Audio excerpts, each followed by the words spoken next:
Now when I get to naming covalent molecules, this stuff is similar to what we had with naming ionic molecules, except generally we start throwing in prefixes because we can have multiple proportions associated with everything.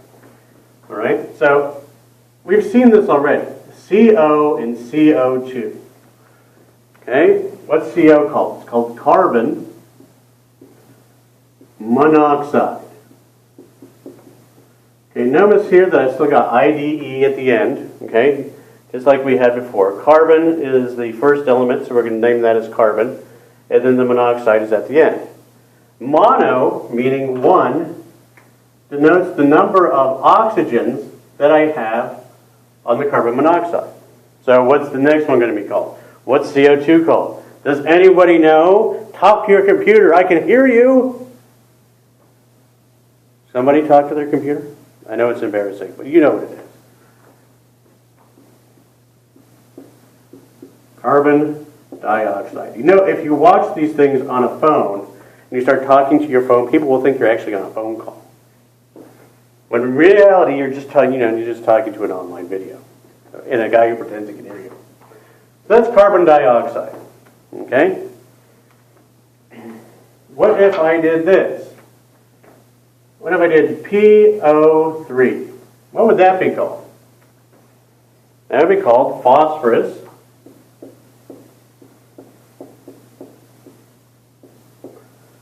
trioxide.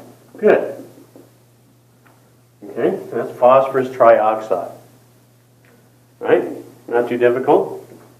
What if I did this? Let's see. Let's do let's do 2 nitrogens and an oxygen and 3 oxygens. What would that thing be called? That would be called nitrogen trioxide. Okay. Now the question I'm going to ask you is, do I put anything in front of the nitrogen? The answer is yes, you do. Okay. So this would be called dinitrogen trioxide. Okay. So one more, I'll give you an example. P4O10. What's this crazy molecule called? Well, we know that there's phosphorus and we know there's an oxygen.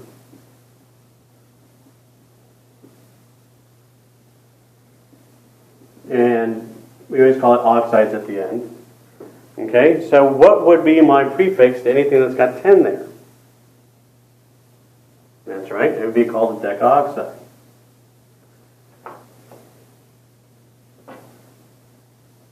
The decaoxide, phosphorus decaoxide, and I'll put tetra here, tetraphosphorus decaoxide, to indicate that I've got 4 of those phosphoruses in front of those oxides. Okay? All right. Now this is for simple molecules. There's molecular ions as well, but I'm going to cover that a little bit later. Now I'm going to show you the basics of organic chemistry, just so you're familiar with what those are. All right. Voila! Look at that, the magical transformation. Now, each one of these are the basic organic molecules. Okay, the most basic forms. Right? And there's 10 of them that you should know. Okay? And the first one here is methane. And whenever I have one carbon, okay, the root of this is going to be called methane, okay, or meth. So here's my root, and it's meth. And at the end of this, this tells me if there's any double bonds or triple bonds associated with the molecule. What are double bonds and triple bonds, Dr. Ruane? I'm going to take organic chemistry and find out. But for the most part, okay, each one of these is going to be called an A, okay, because those indicate all single bonds inside the structure. So that is methane at that point. Okay, this one is ethane. This one, it would be propane. And here's the root for each one of these. Okay, butane. And then now some of you are going, I've heard all these before. We use propane in our grill to cook delicious, delicious food. Yes, you're right. Propane is a hydrocarbon. It's one of the basic organic molecules. Same with butane. It's in a lighter. And I hope none of you smoke, right? That's what butane is. This is pentane. Over here, C6H4, hexane. Hept is the root that we use here. Heptane for 7 carbons. Octane for 8 carbons. Nonane. And finally, decade. All right, and one thing that you might want to do is, I mean, this is, you look at this going, that's a lot of things to memorize, Dr. Owain. One thing that helps memorize is whenever you put things into a mnemonic. And a mnemonic is where you take the first letter of everything and try to figure out something that's clever with it. Right? So if you look at the first letter of each one of these words, meth, eth, pro, but, pent, hex, hept, oct, non, dec, okay, we can come up with a funny phrase that'll help us remember what these are. Okay? For example, okay, Mary Ellen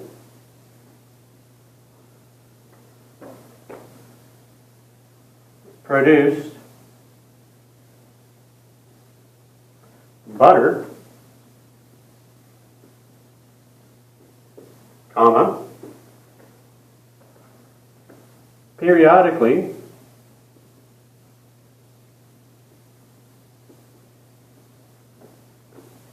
happily hiccuping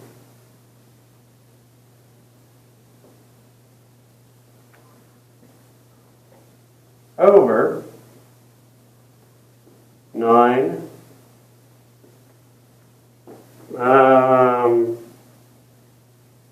doctors. Okay, doesn't make a lot of sense, right? But I'm not going to require that you know this one. I just made that up at the top of my head. But you guys can come up with your own to figure out what these are. If you want to share them, that's fine. Matter of fact, you can probably do a reply to this video on YouTube, giving your own mnemonic for these types of molecules. Okay, and we'll see how many upvotes we have by the end of the semester. That should be fun to do. So go ahead and try that. Come up with your own mnemonic for naming the basic covalent molecules, and we'll see what you guys come up with. Now, there's one more thing that I do want to talk about with these naming, and that's binary compounds, binary molecules.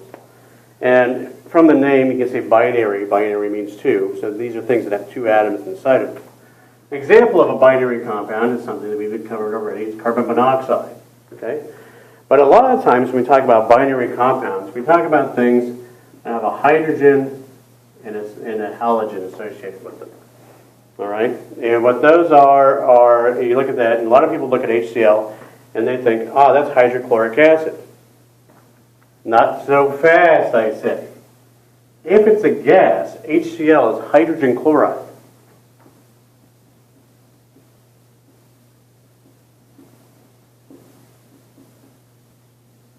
And hydrogen chloride is not an acid just yet. Acids are things that are aqueous. So if I want to be a binary acid,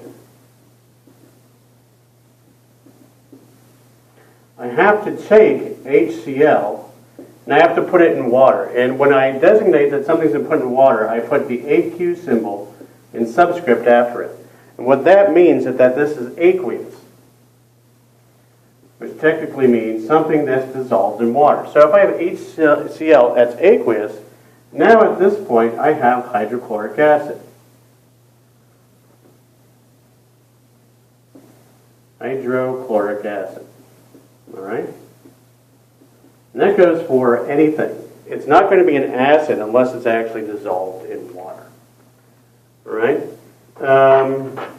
There's some other common compounds that you should know the name of. All right? H2O. If you don't know what that is, you should leave chemistry right now. It's water, right? Okay? There's a couple of others. NH3. And what this one is called is this is ammonia. Okay? NH3 is ammonia. It's a common compound. SiO2, what this one is actually it's sand, or what we call silica. All right? SiO2 is a silica. Right? And there's some other ones like borane, phosphine, these other things that I'm not going to list here. But no, these show up quite often. So I want you guys to be aware that these are common names for organic compounds.